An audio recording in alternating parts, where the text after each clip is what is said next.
Cancer का मुख्य कारण कौन है? हेल्दी लाइफस्टाइल जिए तो हम लोग कैंसर को दूर रख सकते हैं। 17 लाख हर सालाना जब नए वाले पेशेंट डायग्नोस होते हैं। नहीं, ये जेनेटिक चीज़ अलग है, उस पर भी मैं आऊँगा। और कुछ और अफवाहें हैं कि ये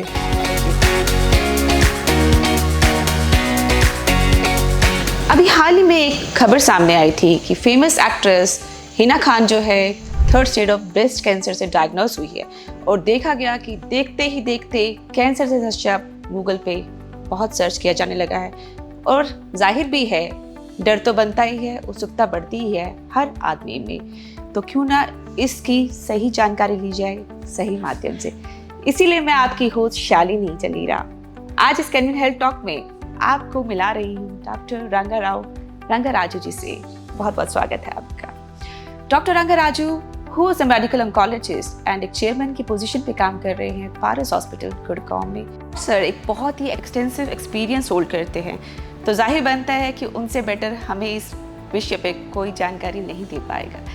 तो डॉक्टर रंगा, वी वेलकम यू हियर। सवालों का सिलसिला शुरू करते हैं सर। कैंसर क्यों, कब, कैसे, ये एक बहुत ही डर बना हुआ है आम जनता में, पर लेमन टर्म में आप हमें समझाएंगे कैंसर क्या होता है? सबसे पहले आप सभी श्रोताओं को हमारा नमस्कार, और मैं आशा करता हूँ आप सब कैंसर फ्री ही रहें और आगे ज़िंदगी अच्छा सा बिताएं। सब इसी से शुरुआत करते हैं। कैंसर की बीमारी बहुत ज़्यादा फैल रही है। वो न्यूज़ बनती हैं तब जब कोई सेलिब्रिटी को होता है।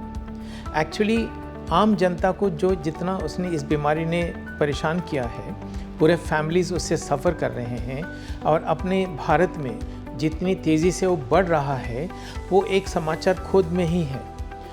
ख़राब बात ये है कि उसके बारे में ध्यान नहीं दिया जाता है। काफ़ी चीज़ें उसके ऊपर आ जाती हैं जो समाचार के हेडलाइंस बन जाती हैं। मुख्य विषय ये है कि कैंसर की बीमारी बहुत ज़्यादा हो रही है। कैंसर एक ऐसी बीमारी है जो कि ऊंच नीच को नहीं पहचानता है, उम्र को नहीं पहचानता है, आदमी औरत को नहीं पहचानते हैं, किसी को कभी भी हो सकता है। कुछ अफवाहें हैं, यानी कि रॉन्ग नोशंस जो लोगों में बैठे हुए हैं। नंबर 1, ऑपरेशन करने से, बायोप्सी करने से कैंसर फैलता है, बिल्कुल झूठ। इस चीज़ को आप अपने मन से हटा दीजिए। बायोप्सी करने से कैंसर की बीमारी के बारे में जानकारी मिलती है अच्छे से, ताकि हम लोग ढंग से इलाज कर सकते हैं। तो बायोप्सी खतरनाक नहीं होता है, उससे कैंसर नहीं फैलता है। नंबर 2, कैंसर एक दूसरे से फैलता है, यानी कि अगर मान लीजिए दादाजी को कैंसर है घर में, बच्चे जो उनके बेटे हैं वो पूछते हैं मेरे बच्चे क्या दादाजी के पास जा सकते हैं? ये कैंसर एक से दूसरे तक नहीं फैलता है। अच्छी तरह से वो पूरे फैमिली के जितने भी सदस्य हैं उनके साथ में बैठ के खा पी सकते हैं, रह सकते हैं, सो सकते हैं, कोई इसमें बात नहीं है। उनसे बच्चों को नहीं फैलेगा, ना किसी और को फैलेगा। ये वाली चीज़ें हटा दें। जेनेटिक नहीं है कि कुछ नहीं, ये जेनेटिक चीज़ अलग है, उस पर भी मैं आऊँगा। यानी कि अगर मान लीजिए कि इनको कैंसर है, इनके साथ में मैं बैठा हूँ 2-4 घंटे, इनके साथ ही खाना पीना करता हूँ, इनसे कैंसर मैंने कम्युनिकेबल नहीं है, ये कहने का मतलब है। और कुछ और अफवाहें हैं कि ये जो फैमिली में जाते हैं, यानी कि अगर मान लीजिए किसी को 100 में से 5% ऐसे होते हैं जो उनमें कैंसर के जीन्स होते हैं, वो उनमें उनको अपने माँ बाप से आ जाते हैं, वो सिर्फ 5%। क्या उनको आने से अगले जनरेशन को आएगा? ये भी नहीं, ज़रूरी नहीं है। वो जीन्स होते हुए भी हो सकता है कैंसर ना हो, जीन्स ना होते हुए भी कैंसर हो। तो ये सब तरह का, इसके बारे में आप अपने डॉक्टर से कभी बात करें। ये गलतफहमी हटा दें कि एक बार किसी को कैंसर हो गया, इस फैमिली में पूरा कैंसर होंगे, ये सब चीज़ें हटा दीजिए। और ये अगर समझ लें कैंसर एक एक्सीडेंट है, और वो एक्सीडेंट एक जीन के लेवल पे होता है। जीन यानी कि अपनी हमारे जो सेल के अंदर जो जीन्स होते हैं, जो कि हमारा हर कैरेक्टर को, हर एक हमारे कैरेक्टर को, चाहे हमारा रंग हो, चाहे हमारा हाइट हो, हमारा शक्ल हो, हमारे हर चीज़ को, बीमारियों को भी लेकर के हर एक चीज़ को डिटर्मिन करती है। हर एक चीज़ के लिए जीन्स हैं, और ऐसे ही ये जीन्स में कुछ चेंज हो जाता है जिसके कारण ये कैंसर हो जाता है। और ये जीन्स क्यों चेंज होती हैं? हमारा रहने सहने का ढंग, हमारे खाने पीने का तरीका, और हमारे मतलब हर चीज़ में हम जो करते हैं वो उससे ये बदलाव आ जाता है। तो इससे हम क्या समझते हैं? कैंसर का मुख्य कारण कौन है? हम हैं। अगर हम अच्छी तरह से हेल्दी लाइफस्टाइल जिएं तो हम लोग कैंसर को दूर रख सकते हैं। सिर्फ कैंसर को नहीं, ये जितने भी नॉन कम्युनिकेबल डिजीज़ है आजकल जो बहुत ज़्यादा हो रही हैं, हार्ट अटैक, डायबिटीज़, मोटापा, ब्लड प्रेशर, स्ट्रोक, ये सब बीमारी, लंग का डिजीज़, ये सब बीमारियों को हम लोग दूर रख सकते हैं। यानी कि आप हेल्दी लाइफस्टाइल करें, बाय वन तो नहीं, आप गेट वन एंड देन बहुत ज़्यादा और फ्री बीमारियों से मुक्त आप हो जाएंगे। इससे अच्छी क्या खबर हो सकती है। बिल्कुल सही कहा डॉक्टर रंगा आपने। मुझे लगता है कि all diseases start from you because it's all under in your hand कि हम अपना ध्यान खुद रखें और बीमारियों से बचाव कर सकें। तो आगे बढ़े अगले सवाल के साथ। जैसे हमने सुना कि कैंसर सुनने में एक छोटा सा शब्द है लेकिन फिर भी बहुत स्प्रेडेड है, बहुत सारे प्रकार है, तो कुछ आप नज़र डालेंगे उस पर? या कैंसर जैसे कि बताया वो जेनेटिक एक एक्सीडेंट है और ये क्यों होता है अभी हमने तो देखा ही है। इसकी जो मात्रा भारत में हो रही है करीब करीब 17 लाख हर सालाना नए वाले पेशेंट डायग्नोस होते हैं। किसी भी समय हम लोग आंकड़े लगाएंगे 30 लाख लोग, 30 से 35 लाख लोग कैंसर से सफ़र कर रहे होंगे, नए और पुराने मिल करके, और करीब करीब 8 लाख लोग इसके शिकार हो जाते हैं हर साल। ये आंकड़े तो बहुत बड़ी है। और मैं चाहता हूँ कि एक चीज़ कहना, जैसे अभी एड्स का बीमारी था, उसकी जो इन्फॉर्मेशन थी घर घर बच्चे बच्चे तक पहुँच गई थी, ऐसे ही कोविड की भी पहुँच गई है। अब उन सब वो एक बीमारियाँ थी और अभी ख़त्म हो गई हैं, कम हो गई हैं। इसी तरह से अगर कैंसर का जो अवेयरनेस है, इसके बारे में बात हर चीज़ को, हर एक बंदे को पहुंचा दे, हर बच्चे बच्चे को पहुंचा दे, तो शायद ये अच्छा हो सकते हैं हम लोग। बिल्कुल, तो हमारा माध्यम तो यही है कि कभी ना कभी तो हमें जागना है, तो क्यों नहीं, चलिए एक एक्ट्रेस की बदौलत ही सही, अगर आप अवेयर हैं और आप कैंसर की जांच कर रहे हैं और उसको परख रहे हैं कि कैंसर क्या है, तो एक सही जानकारी आपके पास आनी चाहिए सही माध्यम से। इसीलिए डॉक्टर रंगा हमारे साथ है। डॉक्टर साहब, क्या कारण है? आपने बताया लाइफस्टाइल चेंजेस है, बट क्या रीजंस रहते हैं हमारी बॉडी में जब कैंसर बनता है, हाउ इट बिकम्स? हाँ, जो हमारे खाने, आज जो खाना पीना, जो हमारा खाना पीना, सांस लेना, और उसके अलावा जो अल्कोहल, टोबैको, मतलब यानी कि तंबाकू, किसी भी प्रकार का, चाहे सिगरेट पिएं, चाहे तंबाकू खा लें, या शराब ज़्यादा पिएं, और मोटापा एक इम्पॉर्टेंट कारण है जो कि आजकल बहुत ज़्यादा हो रहा है। जितना, हाँ, और हमारा फूड, जो बॉडी वेट अगर ढंग से मेंटेन करें, ढंग से, जितना आपके कद के हिसाब से, आपके एज के हिसाब से जितना होना चाहिए, उससे 5% कम रखिए, ज़्यादा मत रखिए, उससे कैंसर को आप कंट्रोल कर सकते हैं। साथ ही साथ एक अच्छा सा एक्सरसाइज यानी कि व्यायाम करना। ये माना जाता है कि एक आम आदमी को कम से कम 45 मिनट हर हफ्ते में 5 दिन उनको व्यायाम कर लेना चाहिए, जो कि ब्रिस्क वॉकिंग हो, अगर यंग है उनको दौड़ भाग कर लें, स्ट्रेचेस कर लें, साथ साथ में योगा कर लें। योगा पूरे एक्सरसाइज को कंप्लीट नहीं कर सकता है, ना एक्सरसाइज योगा जैसे कर सकता है। दोनों एक दूसरे को कॉम्प्लीमेंट करती हैं, एक दूसरे को मजबूत करती हैं। आप दोनों का मिश्रण बनाइए। सिर्फ योगा पूरा नहीं होगा और एक्सरसाइज भी चाहिए आपको। एक्सरसाइज यानी कि वॉकिंग चाहिए, खूब सारा वॉकिंग चाहिए। और जब वॉकिंग करते हैं, ये नहीं कि मोबाइल लेके मैं वॉकिंग कर रहा हूँ, मोबाइल से बात करते रहेंगे, उससे आपकी यस जब वॉकिंग करते हैं तो ब्रिस्क वॉकिंग अच्छी तरह से, ताकि पसीना आए, आपका हार्ट रेट अच्छा सा बढ़े, और कम से कम 30 से लेकर 45 मिनट तक अच्छा ब्रिस्क वॉकिंग करें नॉन स्टॉप, तब जाके आपकी अच्छा असर आपको बदन पे पड़ता है। ये सब अगर करते रहेंगे, साथ साथ में जो खाने पीने की जो बात करें हम लोग, एक तो फ्रेश फ्रूट्स एंड वेजिटेबल्स खूब सारे मात्रा में रोज़ खाना चाहिए, और जो नॉन वेजिटेरियंस हैं उनको रेड मीट अवॉइड करना चाहिए। रेड मीट यानी कि बीफ और बकरी का मीट भी जितना कम करें उतना अच्छा है। और अगर उनको फ़िश एंड चिकन एक अच्छा माना जाता है, अंडे का कोई प्रॉब्लम नहीं है, पर वो भी लिमिटेड मात्रा में। डेयरी प्रोडक्ट्स यानी कि दूध, दही, ये सब चीज़ें भी लिमिटेड मात्रा में, बिकॉज़ ये कैलोरीज़ को ऐड करती हैं। एक काफ़ी घूमते रहता है व्हाट्सएप में कि शुगर कैंसर करता है, ये, हाँ, तो ये शुगर जो है हमारे लिए, बॉडी के लिए बहुत ज़रूरी है। जो भी हम खाते हैं वो शुगर में कन्वर्ट होके ही यूटिलाइज होता है, चाहे वो ब्रेन हो, चाहे हार्ट हो, चाहे हमारे मसल्स हो। तो शुगर हम लेंगे या कुछ और पदार्थ लेंगे, अल्टीमेटली वो शुगर ही बनता है हमारे लिए। ठीक है। तो शुगर बहुत ज़रूरी है, बट हमें शुगर की जो मात्रा है जितना कम लेंगे वो क्योंकि कैलोरीज ऐड करती हैं और उस कैलोरीज में कोई विटामिन नहीं है, कोई और शक्ति नहीं है, इसीलिए जिसको जितना कम करें उतना अच्छा है। अगर इसको एक्सरसाइज के साथ में अच्छा सा डाइट ले लें तो काफ़ी कुछ कर सकते हैं। आपने बहुत कुछ बताया इस बारे में कि कैसे हमारा लाइफस्टाइल, कैसे हमारी जो ईटिंग हैबिट्स हैं या कैसे हमारा फिजिकल वर्कआउट हम जो नहीं करते हैं वो रीज़न है कहीं ना कहीं कैंसर को बढ़ाने का। शुगर के बारे में जैसे आपने बताया, क्यों जनता में ये फेयर है कि अगर once you are detected with cancer तो शुगर बंद कर दें, ये फेयर क्यों है सर कि कैंसर सेल उससे बढ़ते हैं? ये आजकल जो है ना मिस इन्फॉर्मेशन या अफवाहें ज़्यादा फैलती हैं, सच्चाई फैलती नहीं है। वो इस इंफॉर्मेशन एज की सच्चाई है कि हम सब गलत फहमियाँ ज़्यादा फैलती हैं और ऐसी चीज़ों को तुरंत मान लेते हैं लोग, तुरंत मान लेते हैं। और ख़राब बात यह है कि हम लोग इन्फॉर्मेशन अच्छी तरह से दे नहीं पा रहे हैं, जो भी कारण हो। पर ये तो शुगर अपनी मात्रा में खा लें और उसके बाद में दूध, ये सब चीज़ें लिमिटेड मात्रा में खा लें, ठीक है। अब बच्चे को आप दूध तो नहीं बंद कर सकते ना, बच्चा तो दूध पे ही पलता है। सब जितने भी मैमल्स हैं उनके बच्चे सब दूध पे ही पलते हैं। तो दूध से कैंसर होता है करके ये तो गलत फहमी है। हाँ, ज़्यादा अगर हम लोग दूध लेते हैं, ज़्यादा शुगर लेते हैं तो हमारी कैलोरीज बढ़ जाती हैं, वेट बढ़ता है। इस कारण ये वाली अफवाह। इसको मान ले एक सही इन्फॉर्मेशन हम आपको दे रहे हैं कि sugar intake is right. The thing is कि आपको रिफाइंड शुगर नहीं खानी है, आप देसी खांड खाइए, आप जैगरी लीजिए, आप गुड़ लीजिए।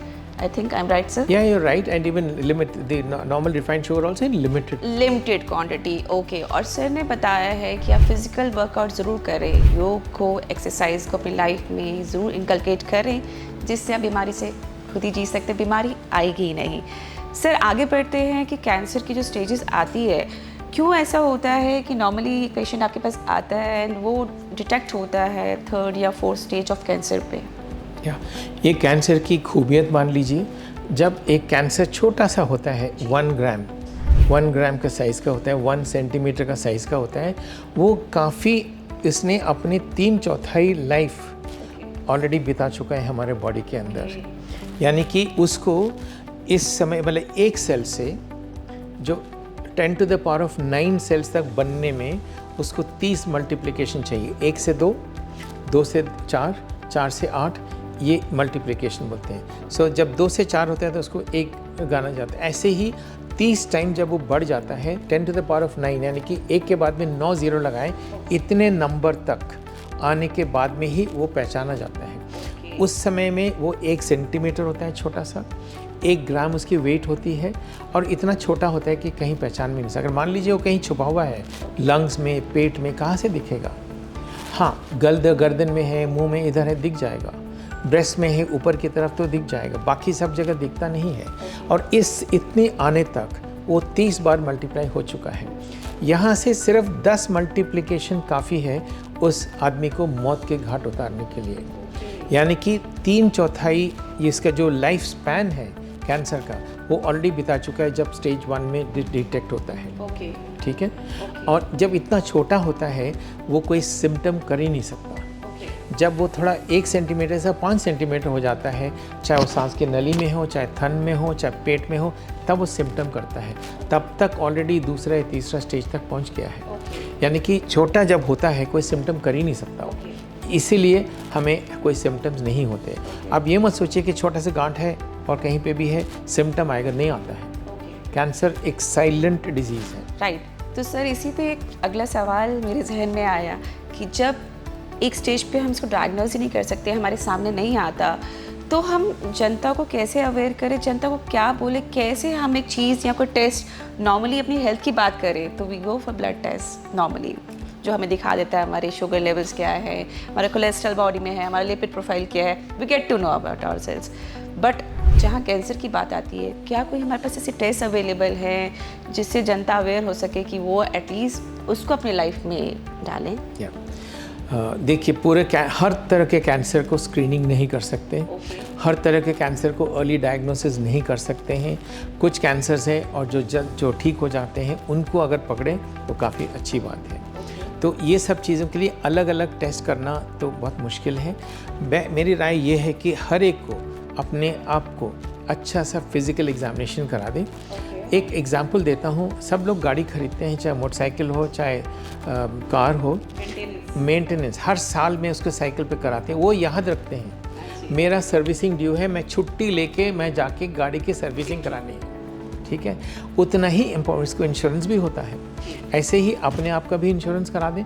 गाड़ी से इम्पोर्टेंट तो आप हैं, तो आपका इंश्योरेंस चाहिए, और गाड़ी से इम्पोर्टेंट आप हैं तो आपकी भी तो सर्विसिंग चाहिए, आपका भी तो चेकअप चाहिए।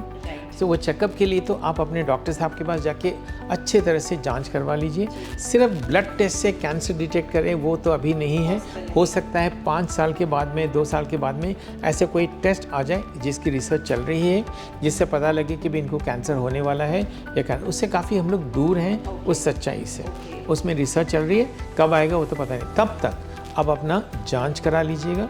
कोई भी सिम्टम किसी भी प्रकार के होते हैं जो होना नहीं चाहिए, आप तुरंत अपने डॉक्टर से डिस्कस कीजिए। ये मत सोचिए मैंने कल ज़्यादा कुछ खा लिया था, मेरे को इसीलिए एसिडिटी हो रही है। 50 साल का आदमी अगर ऐसे सोचें, हो सकता है उसके स्टमक कैंसर हो, और हो सकता है कुछ बीमारी भी हो, एसिडिटी भी हो। पर अपना कभी भी सिम्टम आते हैं तो उसको इग्नोर ना करें, डॉक्टर साहब के पास जाइए। डॉक्टर रंगा, नेक्स्ट क्वेश्चन कम्स कि जब भी कैंसर डिटेक्ट होता है किसी में भी, तो स्टेजेस हमने सुनी है बहुत सारी होती हैं स्टेजेस, 3rd है, 4th है, और जब 3rd and 4th का किसी भी अगर हम कॉन्सेप्ट में बात करें तो 3rd से और 4th से हमें डर ही लगता है। तो आप क्या कहना चाहेंगे इस बारे में, किस स्टेज पर अगर आपके पास कैंसर आता है तो आप उसको टोटली ठीक कर सकते हैं? हर एक तरह का कैंसर भी आजकल ठीक होने लग गए हैं। सिर्फ ये है कि जो क्योर का रेट है स्टेज 1 में काफ़ी अच्छे होते हैं, 80-90%, कभी कभी 100% भी हो सकता है, और कुछ में 60% तक भी होता है। स्टेज 1 में भी अलग अलग कैंसर पर डिपेंड करता है। स्टेज 2 में भी अच्छे खासे 50 से लेकर 80 तक क्योर हो सकते हैं। स्टेज 3 में करीब 25 से लेकर 50 तक ठीक हो सकते हैं। चौथे स्टेज में भी कई लोग क्योर हो सकते हैं, और हर एक बीमारी में कुछ हैं जैसे कि हॉजकिंस हैं, मतलब बहुत सारे एग्जांपल्स हैं, तो वो बिल्कुल ठीक हो सकते हैं। इम्पॉर्टेंट चीज़ है कि स्टेज 4 में जो बोला जाता है कि स्टेज 4 बोलते ही हम समझते हैं ये तो जाने वाले हैं, इनकी हर चीज़ की तैयारी करिए। ऐसा नहीं है, वो लोग भी सालों साल आजकल जी सकते हैं। कैंसर को भी एक बीमारी जैसे क्रॉनिक डिजीज़, डायबिटीज़ के जैसे, ब्लड प्रेशर के जैसे आप दवाई लेते रहिए, आपका कैंसर कंट्रोल में रहेगा। कैंसर कंट्रोल में रहेगा, कैंसर भी रहेगा, पेशेंट भी रहेंगे। इस तरह से एक आजकल ट्रीटमेंट चल रहा है जो मेंटेनेंस थेरेपी चल रहा है, जिससे कि लोग 5 साल, 6 साल, 2 साल, मतलब हर बीमारी के हिसाब से वो लोग जी सकते हैं अच्छा क्वालिटी के साथ में काफ़ी लंबा तक। ये हर एक में संभव नहीं होगा, कुछ में संभव होगा, जिसमें होता है आजकल नई दवाइयों में काफ़ी फ़र्क है। सो कैंसर जब होता है तो मेरे ये है सलाह कि डरिए मत, आप उसको सच्चाई जान लीजिए, अपने डॉक्टर से पूछ लीजिए इस कैंसर के लिए, इस स्टेज के लिए मेरे लिए क्या बेस्ट है। Right, I think right information at the right time, reaching your doctor at the right time, it will help you, क्योंकि डर के आगे ही जीत मानी जाती है। डॉक्टर रंगा, हम इसको टाइमली जान ले और टाइमली डॉक्टर से मिल ले और टाइमली इलाज करवाते रहें। कैंसर एक फेयर नहीं है, हमें फेयर आ जाता है कि बस एक्ट्रेस को हो गया, अगर वो नहीं बच पाए तो हम नहीं बच पाए। आपके सामने एग्जाम्पल्स बहुत सारे लोगों के हैं जो कैंसर से डिटेक्ट हुए but they are surviving, they are living good. तो डॉक्टर रंगा की इन्फॉर्मेशन को ग्रास्प करिए। डॉक्टर रंगा, नेक्स्ट क्वेश्चन कम्स कि इलाज की बात की जाए तो हमारे पास कीमोथेरेपी होती है, इम्यूनोथेरेपी होती है, तो ये किस हद तक हमारे को हेल्प करते हैं? कैंसर का जो भी ट्रीटमेंट है, चाहे ऑपरेशन हो, चाहे रेडिएशन हो, कीमोथेरेपी हो, हार्मोनल थेरेपी हो, टारगेटेड थेरेपी, इम्यूनोथेरेपी, हर चीज़ ये सब हथियार है आजकल। और इसके साथ साथ में नए जो इंटरवेंशन रेडियोलॉजी, उस ट्यूमर को वहाँ पर जलाया जा सकता है, और कुछ तरह के ट्रीटमेंट हो सकते हैं। न्यूक्लियर मेडिसिन एक साधन है जो भी एक हो सकता है। ये हर एक का अपनी अपनी जगह है, हर एक के एक अपना अपना तरीका है। ये हर एक चीज़ हर एक पेशेंट में लागू नहीं होता है। उस पेशेंट का कैंसर, उस पेशेंट का स्टेज, उस पेशेंट का कंडीशन देख के सब लोग मिलकर के तय करते हैं कि इनको क्या ट्रीटमेंट होना चाहिए, उस हिसाब से करें। बेस्ट है अपने ऑन्कोलॉजी टीम से डिस्कस करके आपके लिए क्या बेस्ट है वो करें। ओके, तो डॉक्टर साहब, मुझे लगता है आज के लिए इन्फॉर्मेशन काफ़ी है, क्योंकि हम इस विषय पर चर्चा करेंगे तो हमारे पास एपिसोड्स बहुत सारे हैं और हमें बहुत 10 दिन भी लग जाएंगे। आई थिंक व्यूअर्स, डॉक्टर रंगा ने आपकी पूरी क्वेरीज, पूरे डर शायद मिटा दिए होंगे सब बातें बताकर। उन्होंने बताया है डर के आगे जीत है, early detection is early recovery. उन्होंने ये भी बताया है कि जितनी जल्दी आप बीमारी को पकड़ेंगे उतनी जल्दी आप इलाज करा सकते हैं। फिजिकल वर्कआउट पे ध्यान दीजिए, control your obesity, live a healthy lifestyle by eating healthy, sleeping healthy and stay away from stress and pressure, which is very helpful. So viewers, मिलते हैं next episode में. Till then, remember to stay informed, stay proactive and take care of your good health. Thank you Dr. Ranga for giving your precious time and sharing knowledge with us.